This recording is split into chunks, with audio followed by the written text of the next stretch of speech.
It's a little insect, but it's causing a huge uproar. The light brown apple moth has the potential to do millions of dollars in damage to California agriculture. But the way to get rid of it might make people sick. And the debate is on between politicians and ag officials over just what to do about it. The apple moth is a significant pest of agriculture. It's also a significant pest of the environment and the urban environment here in California. We just don't want to hear that the federal government, there's not a high degree of trust, plans to spray us because of a pest that may or may not be real and a compound that we don't believe is proven. And so the debate begins over the light brown apple moth, a debate that's been waging since the bug was first discovered in California in February of last year. At issue, how to rein the Australian pest in and keep it from wreaking havoc on the state's important agriculture industry. Well, it's important everywhere. In the state of California, it's a $9 billion industry, so it is important. We're acknowledging that. We just want to make sure.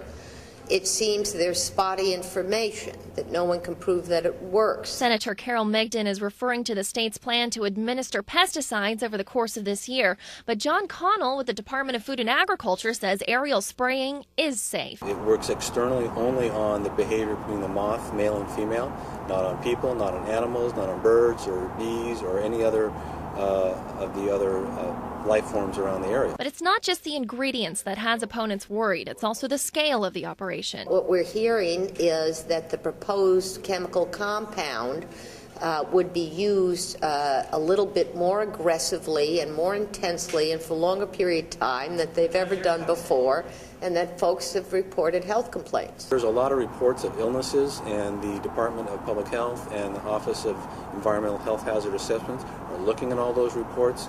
So far, they have not made any connection between our activities and those illness reports. Senator Migden is calling for a moratorium on spraying until it's determined to be safe for humans, or even that the apple moth is a pest in the first place.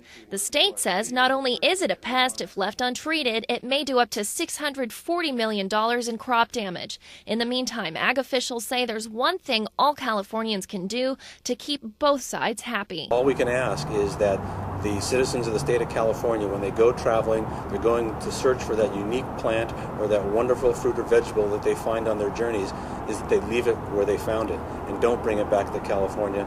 That's how these kind of pests get established here in the first place.